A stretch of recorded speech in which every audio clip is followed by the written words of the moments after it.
This is the Cholera Cemetery in Sandusky, Ohio.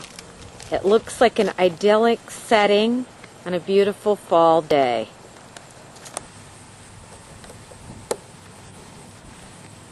Good afternoon. I'm here to tell you the story of what happened in this place 160 years ago. My name is Eliza Frees, and I might look familiar to you. Some of you may know my great-great-great-granddaughter, Mrs. Fintel. You may have had her as a teacher. Anyway, this cemetery was used to bury cholera victims in 1849 and 1850. What happened was, in Cincinnati is where it started, and people were getting cholera, which you get from dirty drinking water.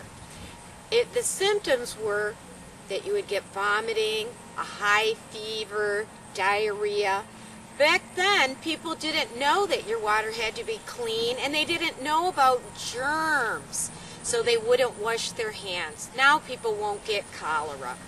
Anyway, people were dying by the thousands in Cincinnati. So to get away from the sickness, they took the train up to Sandusky and infected some of the people here in Sandusky with cholera.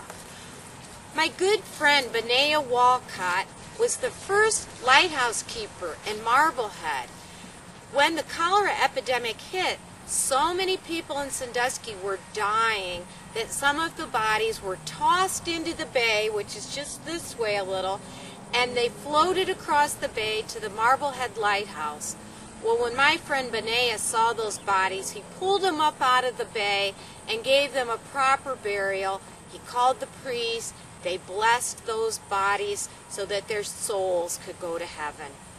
I told my husband, I have to go and help those poor people in Sandusky. Now, my husband and I lived in Castalia, which is very close to Sandusky.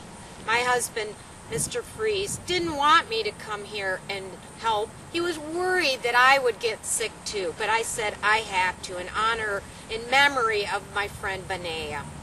So my husband hitched up our horse and buggy and brought me over to Sandusky, where I stayed with some friends. I couldn't believe it when we got to Sandusky in 1849. All the stores were closed. The streets were emptied. I didn't see a soul. Come to find out, many of the people had already fled from Sandusky. They were so frightened of getting the bad cholera disease. Well, I went to the hospital and helped. They needed a lot of volunteers helping with all the cholera victims. I went, I cleaned them up, I helped. We had to go from house to house. Many families left their sick ones right at home because they were so afraid of getting sick themselves. They just left them and they just took off. So it was very sad. Anyone that we brought to the hospital, we had a red journal. We wrote down their names as they came into the hospital. If they died, we recorded that. If they got better and they could go home, we recorded that. You can still see this journal at the Follett Museum here in Sandusky. Well, so many people were dying that not everyone even got a nice wooden casket. They brought him to this cemetery, and there was just a big open pit, and they put some of the bodies into the pit. They didn't have a proper burial. The priest didn't come. There weren't many people left in Sandusky at that time. So many of them were just buried in this cemetery. After the cholera epidemics of 1849 and 1850, this cemetery was left empty.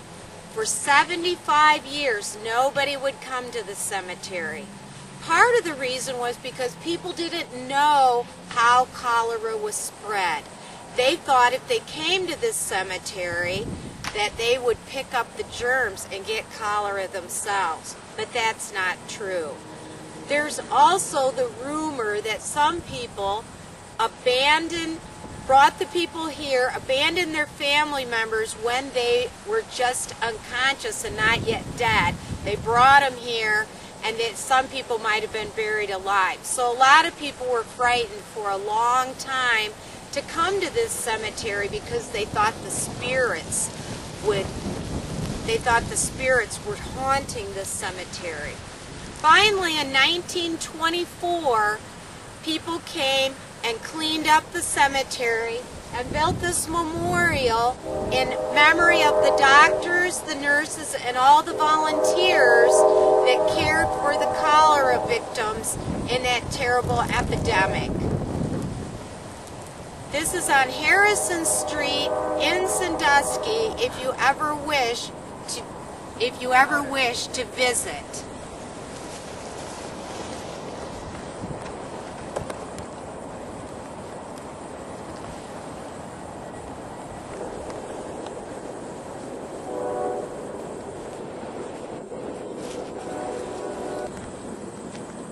This says it was erected in the memory